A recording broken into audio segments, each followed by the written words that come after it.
You're listening to Bigfoot Society, and I'm Jeremiah Byron. In this show, we go beyond the campfire stories to bring you firsthand encounters from people who say they've seen something impossible, from backwoods trails and remote mountain haulers to quiet farms and crowded highways. The stories come from everywhere, and each one leaves us with more questions than answers. These are the voices of the people who've lived it, so settle in, because today you'll hear another account that just might change the way you see the woods forever. So stay with us. All right, Bigfoot Society, you've got the privilege of talking to Terry today. Terry is an individual I got connected to. Sent a message after, I think, probably Terry, I saw you in the Small Town Monsters documentary. Yes. I'm guessing, yeah. And I was like, man, I would love to have a chat with Terry. So reached out, and he was willing to come on the show. So a few things about Terry here. Terry's an outdoorsman, a photographer, and also a Bigfoot investigator.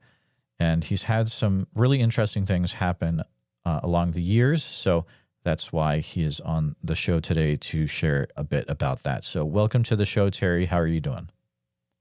I'm doing fine. Thank you for having me on. Absolutely. Terry, if you wouldn't mind taking us back to when you first started having interactions with Bigfoot and what that was like at that point in your life. For me, it's here in Indiana. Okay, so I'm going to guess I was in 5th grade, and me and a friend who lived on a farm across from us were on his property, and it was wintertime, and we were out in his woods playing.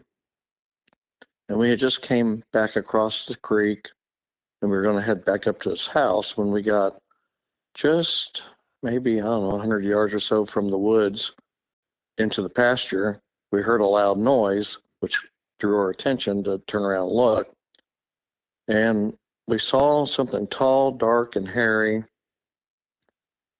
looked like it probably stepped on a fence back there, and it was walking behind a wood pile, and we could tell it was tall because I knew about how tall the wood pile was, or the fallen tree. And then it came around the corner like it did an S, and then it looked like it was going to come back down the hill towards where we are, but then it turned and went back up, and we saw it walk off into the next set of woods on the other person's property. And I don't know what made us say Bigfoot, but we said Bigfoot. And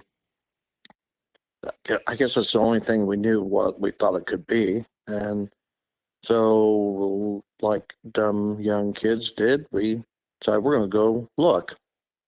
So we go back into the woods, and we go up to where the tracks are, and they are barefoot tracks, and they're pretty big. Of course, we didn't measure them at that time, so we didn't have nothing with us, and we wouldn't have known what to do back then, being such a young age.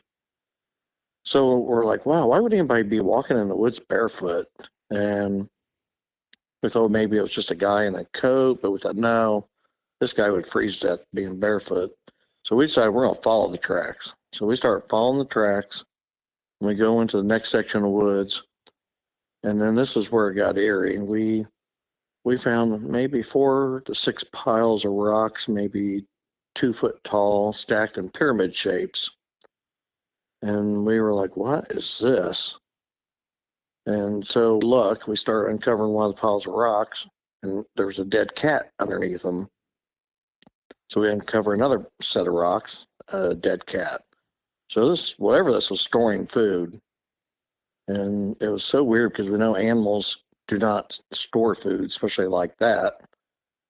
And that's when we decided we're leaving. So we left, and that was to the extent of all that happened that day. Every once in a while at our house, we heard one night a man screaming, and it was so loud that the next day our neighbors also heard it, and we didn't know if that was a cougar, or we didn't think about Bigfoot. And so let's fast forward to the summer. I go back over to that farmhouse. It's owned by another new family. And I stopped and I talked to the son that was outside. And I told him about our childhood experiences. on the farm. I said, is there any way I could go back there and look? I've been dying to know if there's still any signs of what I seen. And he goes, let me get Dad out here. His dad knows more about what's going on, and he really should be the one that says yay or nay. And so his dad comes out, and I tell him, and I said, have you noticed anything odd or had any experiences? And he goes, no, and he's talking to his son. He goes, but your sister has.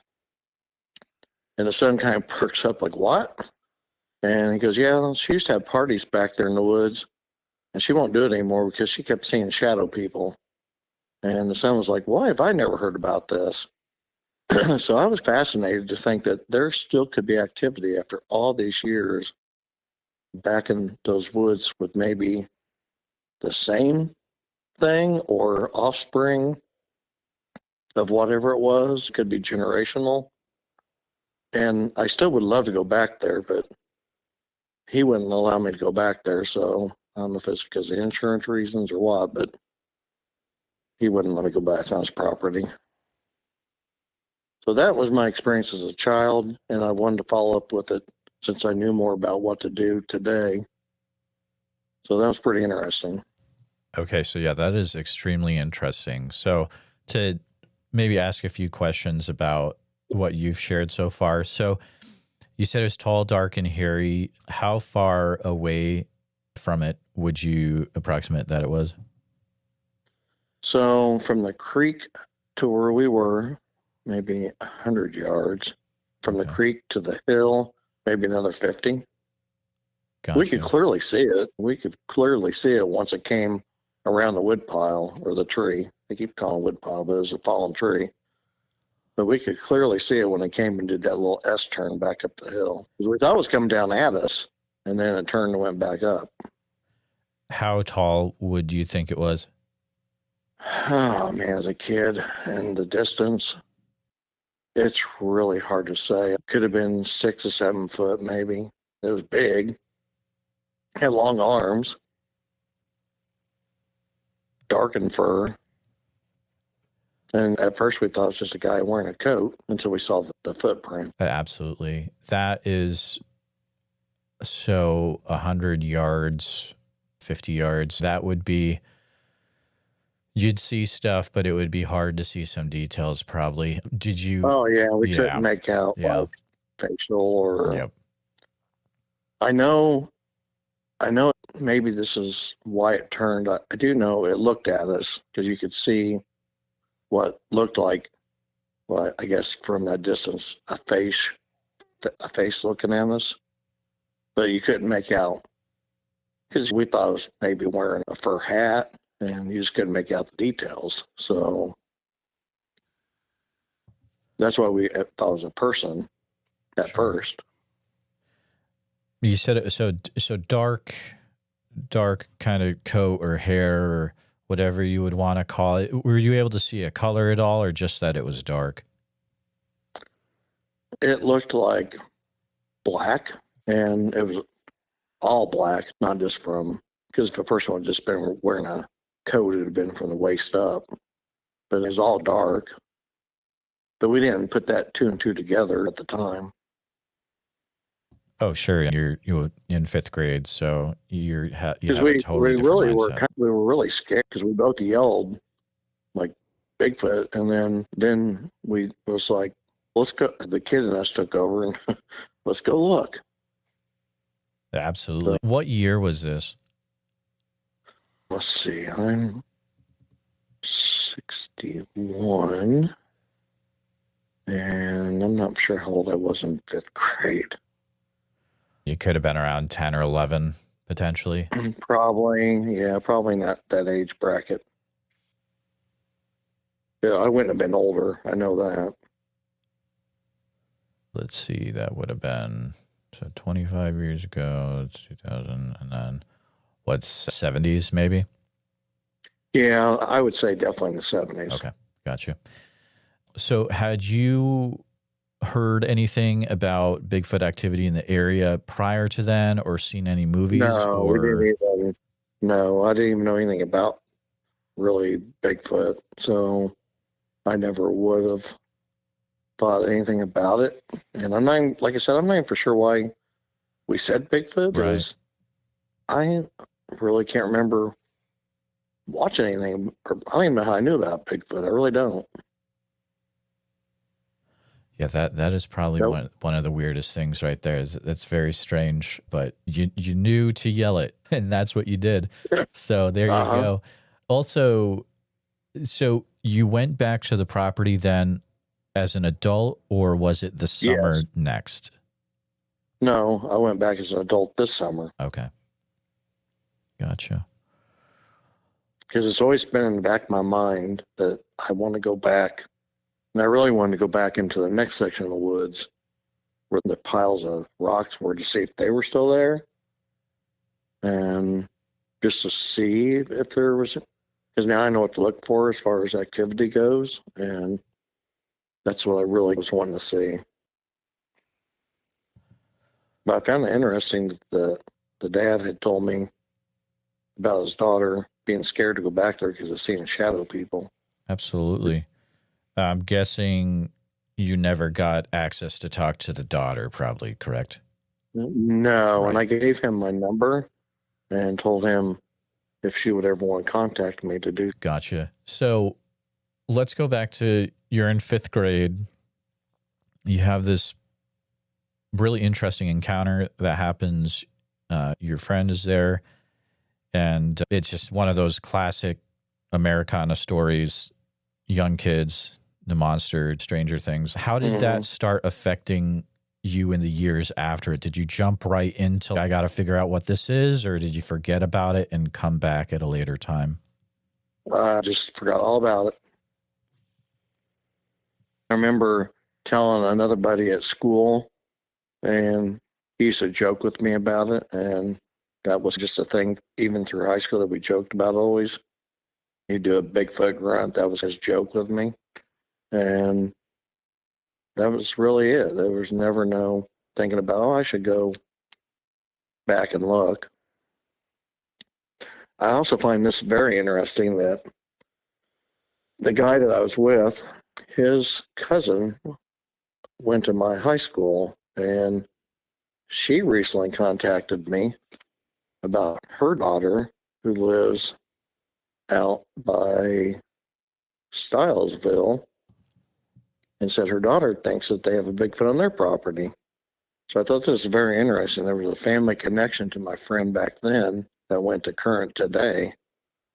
And so I went and looked, and I got some interesting things on my trail camera that I'm not really for sure what they are. But after about 3 or 4 days, the activity stopped. So either I scared it off or it's staying away from my cameras, whatever this thing was on my camera.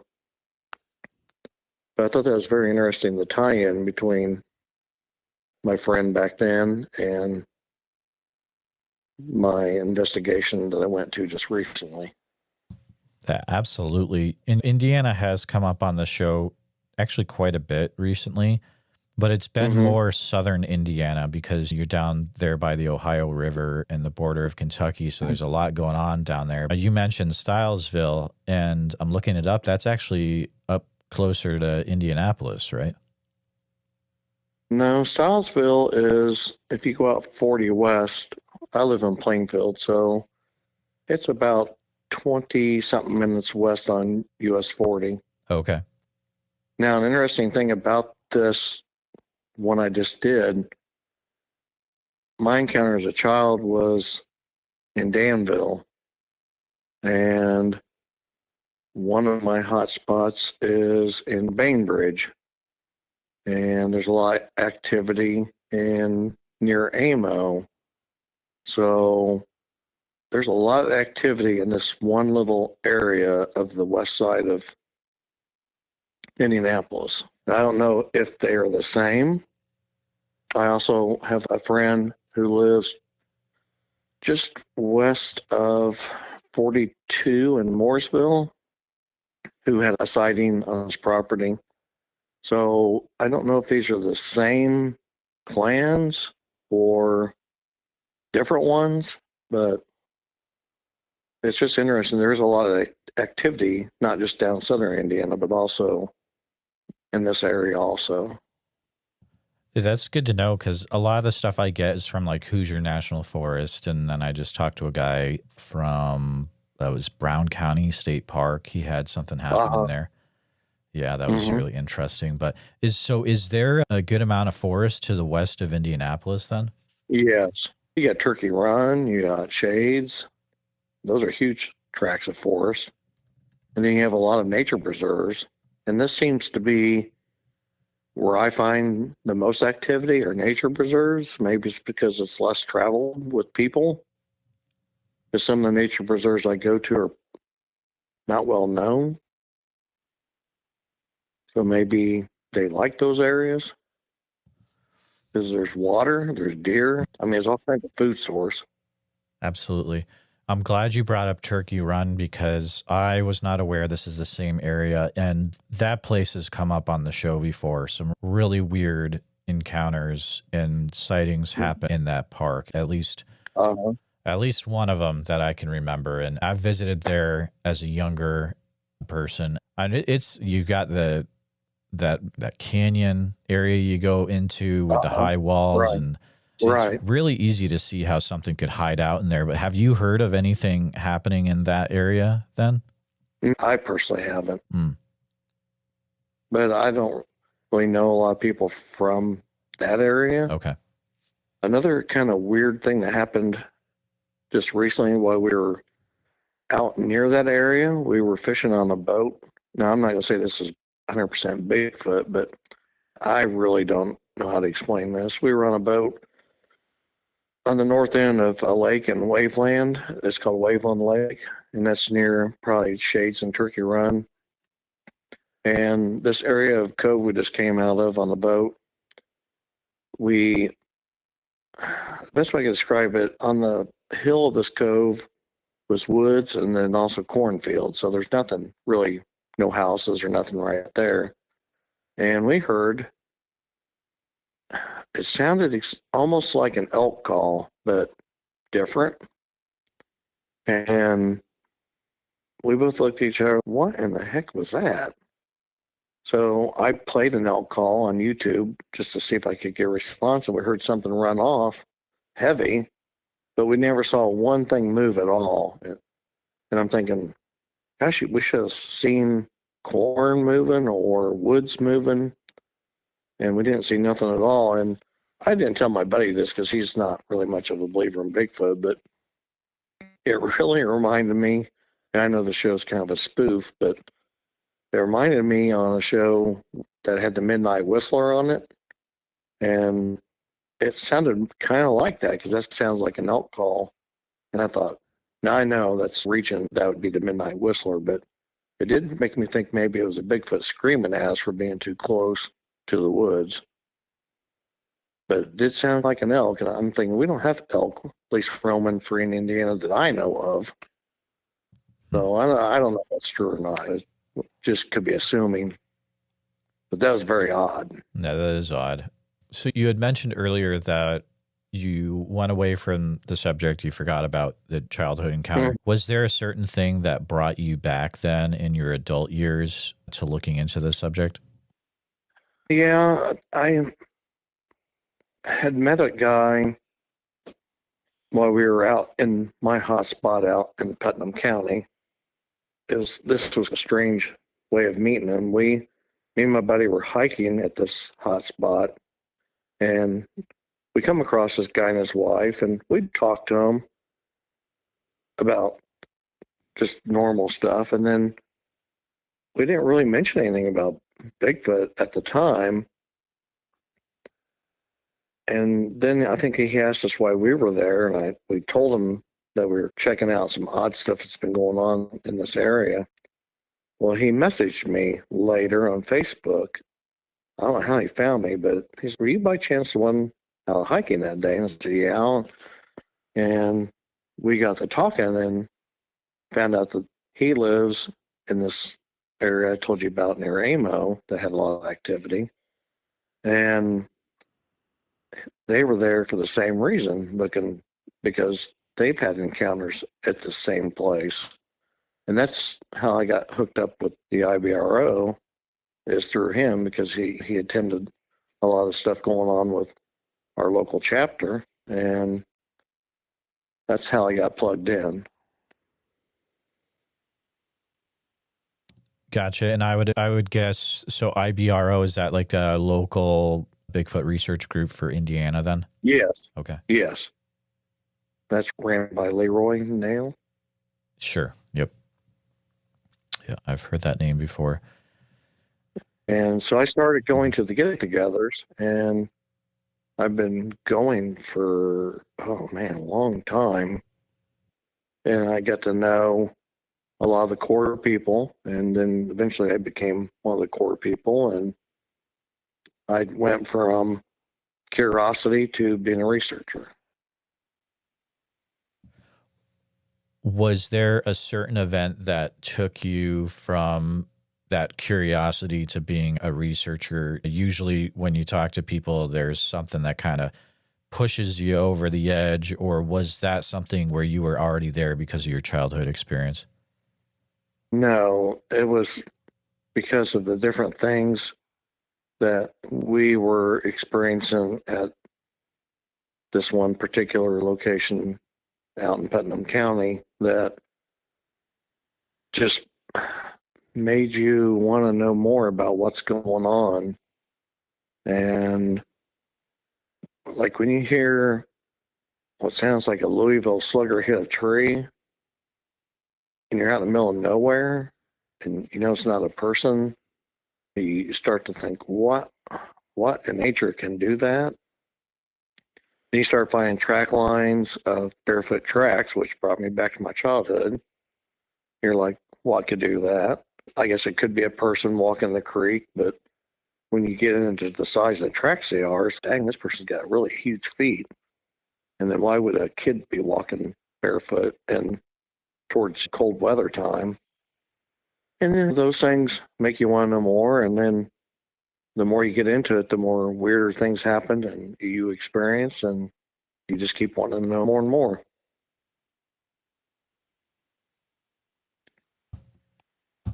Absolutely. And I apologize. My mute button has decided to stick. So that's why I'm taking a few seconds to kick back in. But so this Putnam County definitely has some interesting things going on. Has it gotten to the point where you or people in your group have also had sightings in the area as well?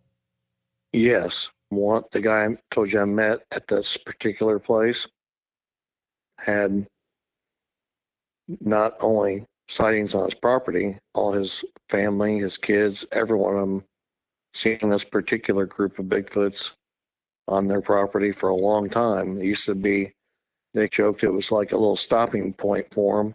They had a little patch of woods in the back of their property that butted to cornfields, and this particular group of Bigfoots would come by every year, and they would see them. They got so used to seeing them that they kind of just left them alone, because they just got to accept that that's what they were. And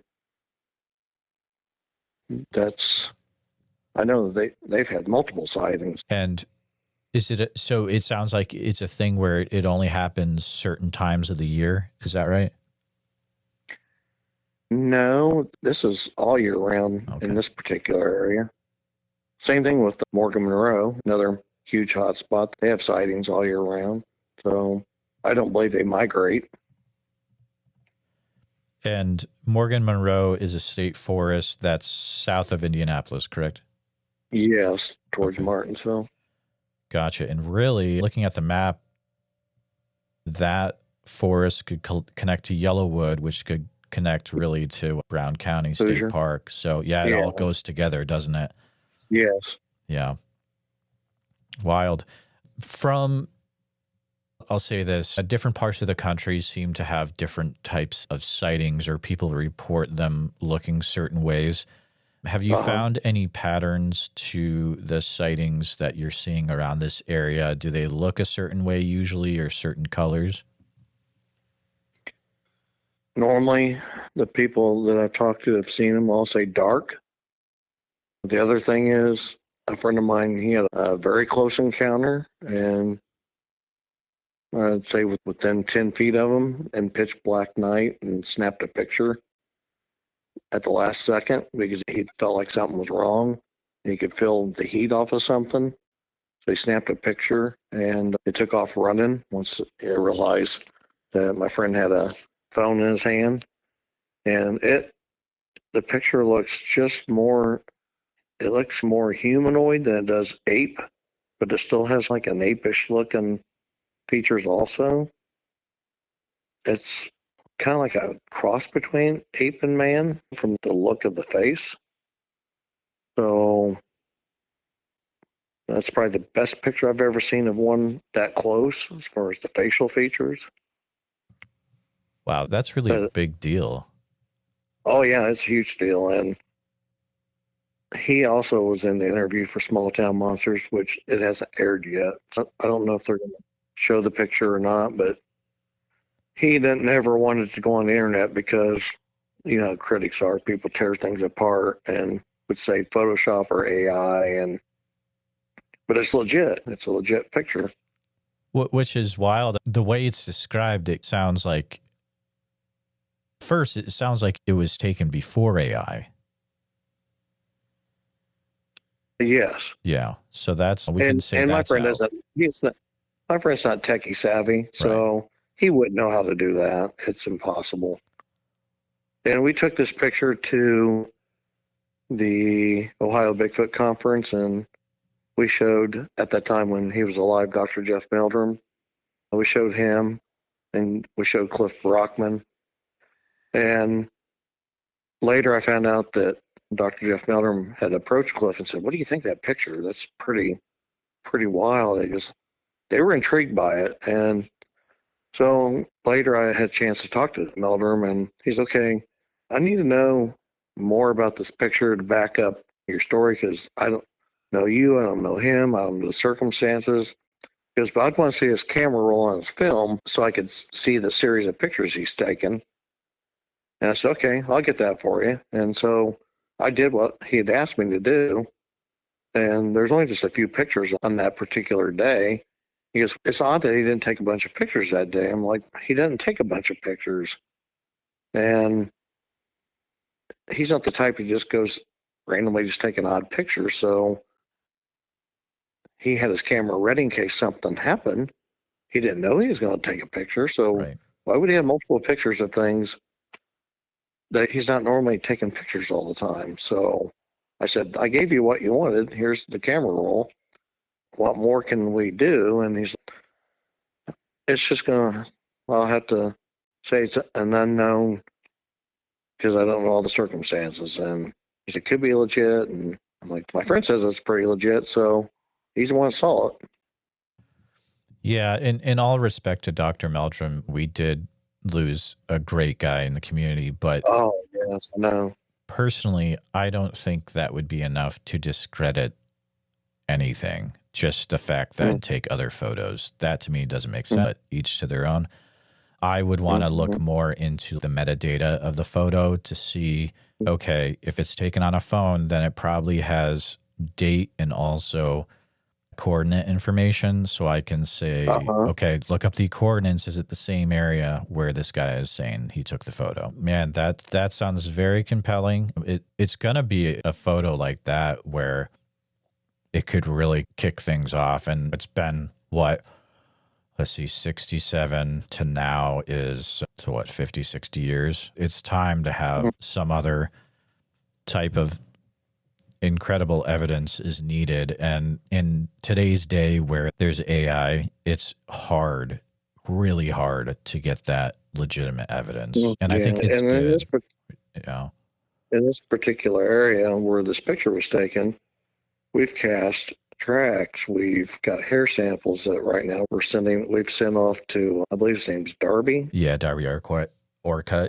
So we sent this off just recently to his new lab that he's at to be analyzed. And something else that we have that most people don't have is we have somebody who works as a dispatcher for that area. And they're calling my friend all the time, telling them about another sighting that they have to go investigate. And there's lots of sightings that are going undocumented in that area. Oh my goodness. So we're casting tracks, hair samples. My friend had the sighting there. We've had rocks thrown at us. We've had, you name it, we get things that happen to us in this area. So not just my area in Putnam County, but also in Morgan, Monroe. And it's wild that this, if you look at it on a map, as you said, it's within 20 miles of Indianapolis, right? Wow, that's incredible. But I've been to that area, and you don't have to get far outside the city to realize that, yeah, there's some woods out here. I think we went to some dairy farm on the northwest side of Indianapolis. And long story short, the woods out there were incredible, and it was right outside the city. So I can totally see, now that I know this, yeah, there could definitely be a ton of Bigfoot activity out there in these areas. I think that's a really interesting lesson potentially for other people in other parts of the country to learn, is you get the right connection like that, and you're going to get the stuff that just gets tossed away by the police department because they don't really care, or they don't see Well, them. nine times out of 10, when the officer gets there, there's nothing to see. So True. it's just reporting of something that's been told to them.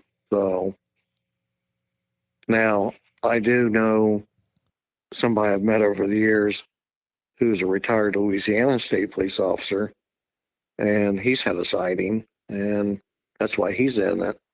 And that tends to always get my attention when you're dealing with somebody who's in law enforcement that has had a sighting, because that adds credibility, because they're detail people.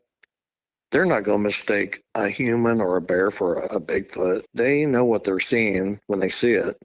And that just adds more credibility to me when you have somebody that's higher up in the credibility department that has a sighting. So you already mentioned that there's been at least one 10-foot away encounter where the photo was taken. Yes. Was that an outlier where you guys are getting that close, or have there been other times when you've gotten relatively close like that? We've had one in the same area. We were sitting, and this is how crazy we are, and this is what he did when he has an encounter. Let me back up to his story first, and I'll go to our current encounter. But Sure. He was sitting deep in the woods in this area, in a chair in front of his vehicle. He had thrown some chicken gizzards out around the area, which I thought, man, you're just wanting to be a Bigfoot dinner. And he said you could hear the gizzards being eaten and something coming around. He said, at first I thought just raccoons or an animal. But then he said, I just had this uneasy feeling. And he said, I always keep my phone on without the light on the camera in my front pocket in my sweatshirt. So in case I need to take a picture, I can real quick. And that's when I felt like I could almost feel the breath of something real close to me. And I got scared. So I wanted to see what it was. So I took a picture. And he said, the camera took the picture, and then immediately it just tore off through the woods. And he said, you could just tell it was mad. So fast forward to us sitting in chairs in front of the vehicle in a parking lot, not too far from where he had his encounter. We're doing some whoops and goofing off, really. And maybe, I want to say 20 yards or less in that area, off to my right, I had just got out of the Jeep to get something, and I was checking the back of the vehicle because he thought he'd heard something back there. So I went to look, and I'm like, there's nothing back there. And I just get ready to come around the corner, and I hear almost a softer version of my whoop about 20 yards to my right in the woods. And I was so scared. I jumped inside the vehicle, and I knew that wasn't normal. I was like, there's no animals that can mimic my whoop. And that really terrified me. I don't get scared too often, but I've had enough times that this stuff happens that does scare you.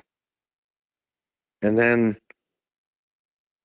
it calmed down after a while, and then nothing else happened. So I think it was just letting us know it was there and knew that it was watching us, and it let us know it was in the area.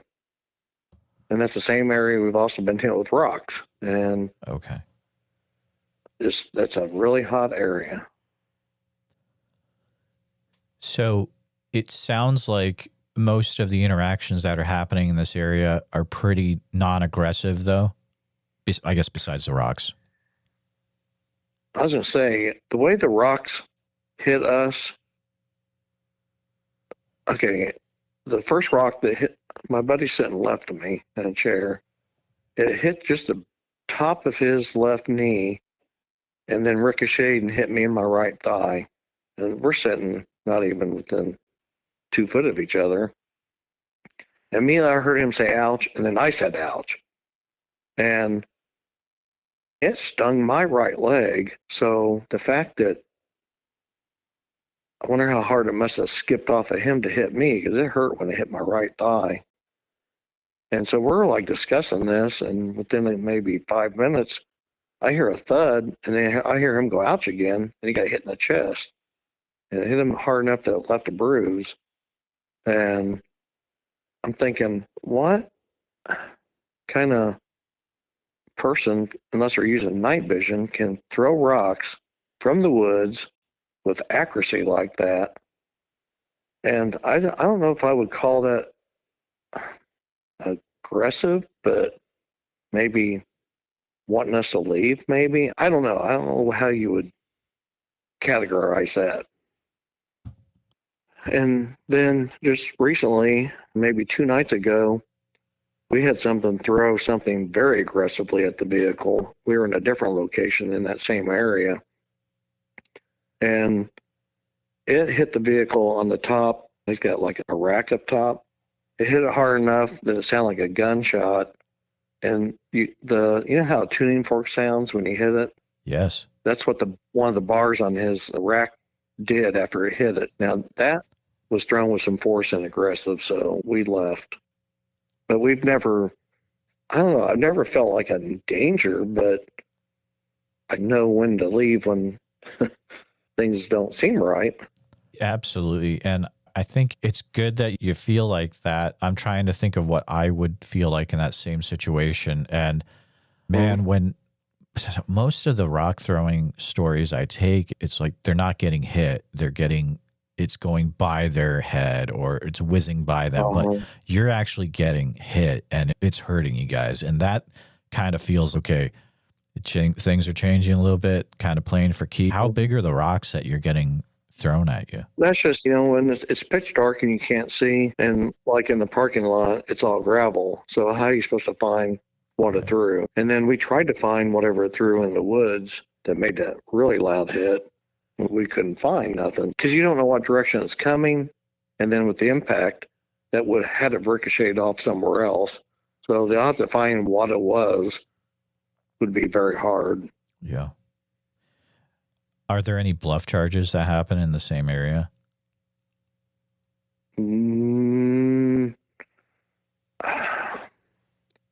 Another section of this area, I don't know if I'd categorize this as a bluff charge, but I was doing a 10-mile hike in this area on a trail system.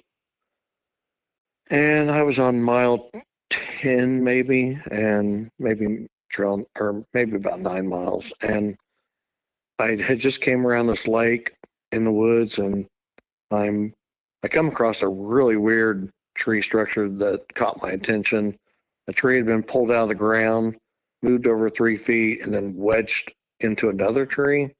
And I knew a storm couldn't pick up a tree and move it like this. And then it had another cross piece, and it was just really weird.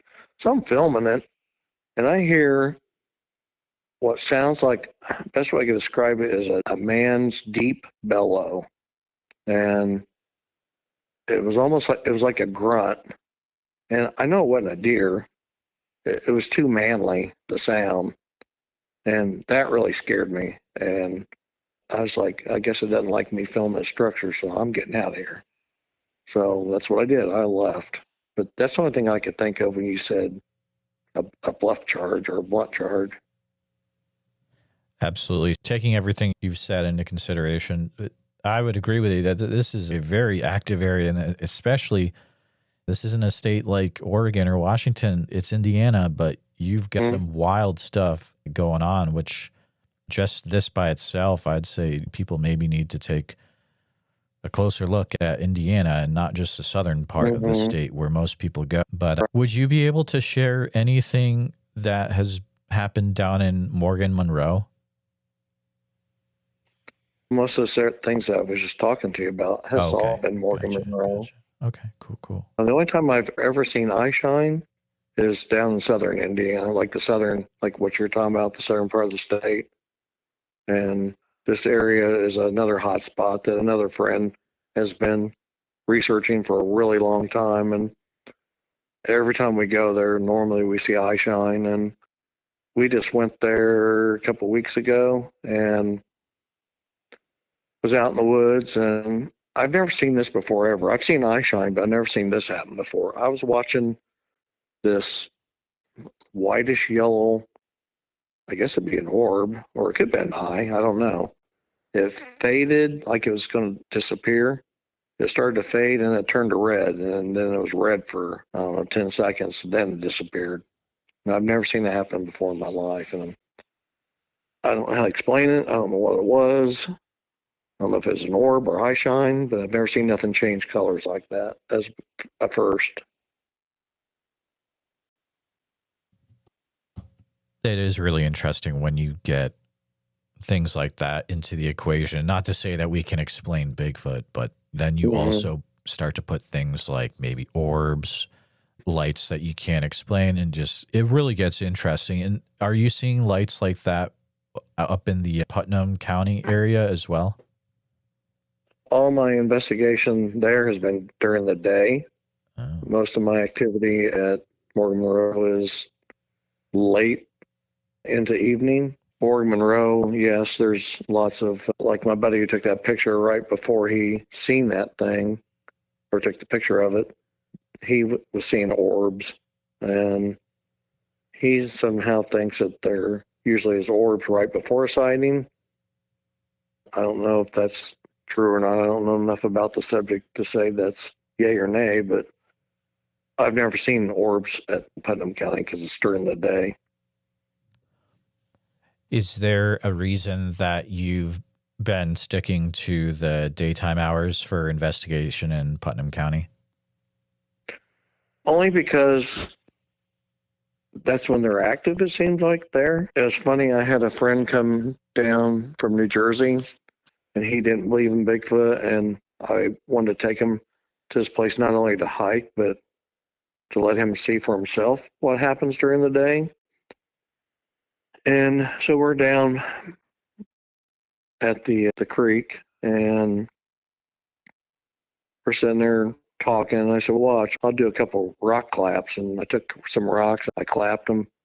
No sooner than I did that, and we don't know where this came from, a branch comes flying and like scares us. But he didn't see it happen. I didn't see it happen. So I assumed he did it. He assumed I did it. And he's, wow, where'd that come from? So we go over and look at it. And it's not even from the same type of tree that's near there. So it wasn't even that type of branch. And he's like, that's not even from the same type of tree. I said, well, I told you. I said, you must not really like me doing the rock claps. And he said, man, I never would believe this unless I experienced it for myself. And I said, this area has a lot of activity during the day. And so we're hiking up and we're getting ready to leave. And there's a really steep ridge that you go across and you can look down to the creek and across. And he stops me and he goes, what in the, he uses the F-bomber, is that over there? We see these two yellow eyes in the brush looking at us. And he goes, do you see it? Do you see it? I said, Yeah, I see it. So we sat there staring at it for a while, and you could see it blinking, and then it just quit. So it left, whatever it was, quit blinking at us, so we wouldn't see it.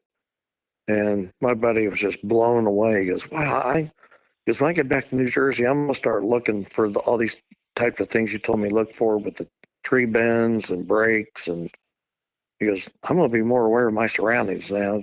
He goes, I just never would believe this till I experienced it myself. So that's pretty cool. That is really cool. Do you guys have trees get pushed over as well when you're in there? Oh, Yeah. It's mainly bows and stuff and tree structures that we find. We've only been one place where we heard a tree get crushed. I don't know if it stepped on it and broke it or if it pushed it over, but it was definitely very loud, and you could tell it definitely was a tree. We got that on our audio, so it's pretty cool. We also got the audio of the rocks being thrown at our vehicle, so we got a lot of audio, but I don't know if I've ever heard a bunch of trees getting pushed down. We had one tree that we heard come down. We don't know if that was from a storm or rain or just a tree falling. We can't really say any of these things are actually Bigfoot. Oh, exactly. Does that ever happen after you guys do some sort of vocalization or tree knock or anything like that, or is it just happening randomly?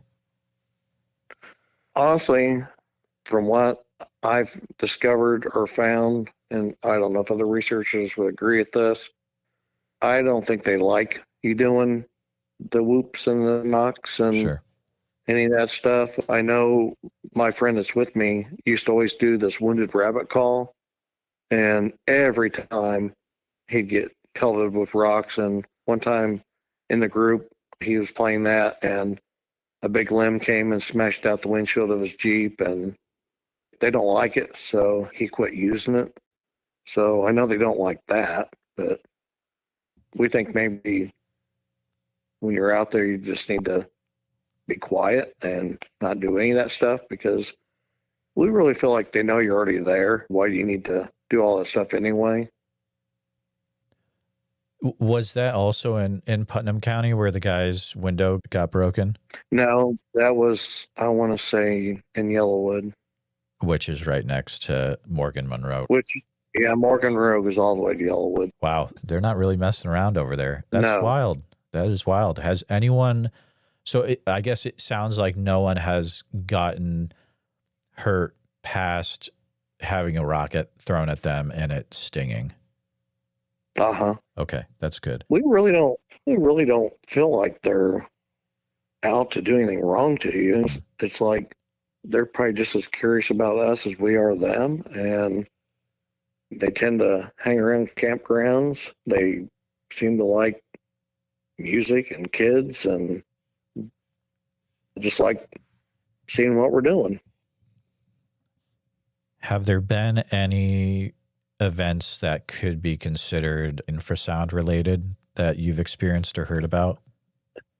Yes, actually. Of all places, my spot in Putnam County, this has happened to multiple people there, that you feel like you're disorientated and you don't know where you're at all of a sudden.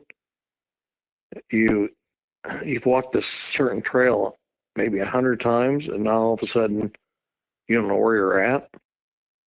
And it's a very weird feeling. And that's happening to more than one person? Yes. Okay. Wow. Sometimes in a group as well? There's been two of us together, or my other friend with some other people. And it's my one friend one time was there with his family, and his family said, "What's wrong with you?" And he didn't remember being there. And that's how we call it, being zapped. And that's the term we use for it, when all of a sudden you're disorientated or feel like you don't know what's going on. You feel like they zapped you. Yeah, that definitely makes sense.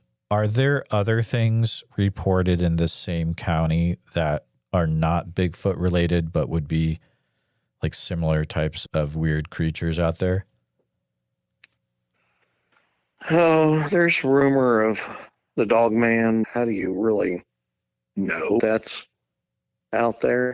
That's also been rumored to be out there, but I don't know of any other type cryptid activity. What is your goal with the research that you've been doing in the different areas that you have lots of activity? Are you trying to work towards a certain thing like discovery of the species, or what would you say to that? I really do it because I want to know what they are. We kind of learn about their habits. We learn about maybe the areas they frequent, and we know some things about them, but I want to know. It'd be so nice if it was something that science said existed and they could prove it. And they say the only way they're ever going to do that is if they have a body on the table. I guess for me, it's just about keep learning about who they are, what they are, and that's what keeps me going. We all share our research with people that we trust, and it all helps to learn more even from other people. And I guess that's my goal, is just to learn more about them. That sounds like a great goal for sure. Terry, I want to make sure as we get towards the end of the interview, and thank you so much for spending some time this afternoon talking to me about what you're experiencing there west of Indianapolis. I want to make sure, though, do you have anything ways people can keep up to what you guys are up to, or is it a thing where you're a research group and sometimes you get on different shows to share about it? You can normally find out through the local chapter. There's a lot of times that's where things are posted on Facebook, is the website or the Facebook group. And every year we have an Indiana Bigfoot Conference. We just had our second one. That's always at the last weekend of September. We have a town hall on that Friday night where people can come and share. That's always really good because that's a great way for people to connect and learn about what's going on in their area. So that's another way of really getting involved, is going to one of the conferences. There's usually 2 get-togethers a year that the group does, one in the spring and one in the fall. Attend one of those, learn what's going on from the researchers, and just get involved. Absolutely. What's the name of the Facebook group? Is it just look up IBRO or? Yeah, Indiana Bigfoot Research Organization. Okay. And if people are interested that are maybe they're listening from this area, where does the town hall take place? That is at the Indiana Bigfoot Conference. Oh, okay. Gotcha. That's once a year. Now, Leroy also does library talks, and normally he posts that information also on Facebook on that page. So they're always doing library talks. So somebody can notify him and say, hey, why don't you come down here and speak? And he'll go speak. So fantastic. I'll make sure that I have links to that in the show notes for this episode so people can easily find that. Terry, thank you so much for coming on the show. Really opened my eyes to, I didn't know so much stuff was going on closer to Indianapolis than the South, but thank you for chatting today. You're welcome anytime.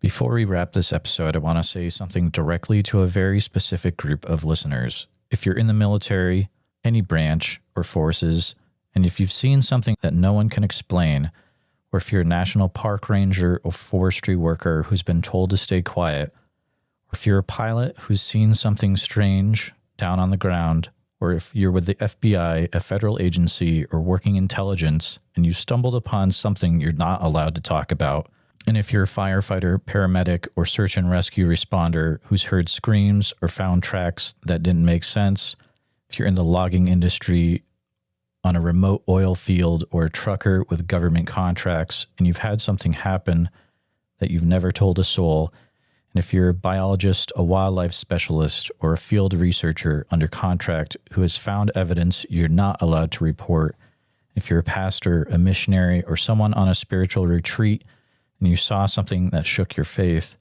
or if you work in the shadows, CIA, NSA, or anything with clearance, and you've seen what the public hasn't, then I want to talk to you. Even if it's anonymous, you can reach me at bigfootsociety@gmail.com. The world needs to hear what you've been forced to carry alone, and you're not alone. You've got the story. We've got the mic. See you in the woods.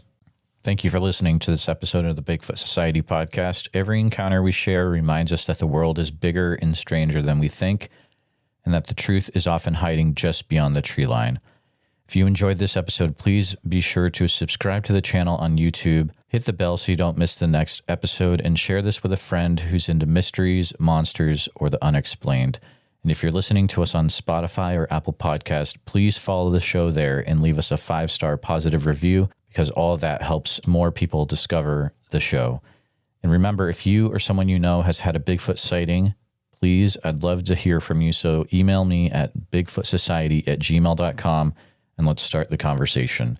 If you haven't gotten a chance yet, check out our membership community over at www.bigfootsocietypodcast.com. And that's where you can hear tomorrow's episode today, early and ad-free, and members-only episodes every week. Also, it's a place to connect with other people that are into the Bigfoot subject as much as you are. Thanks again for following along with the Bigfoot Society. Until next time, keep your eyes open, trust your gut, and never stop asking what else might be out there. And see you in the woods.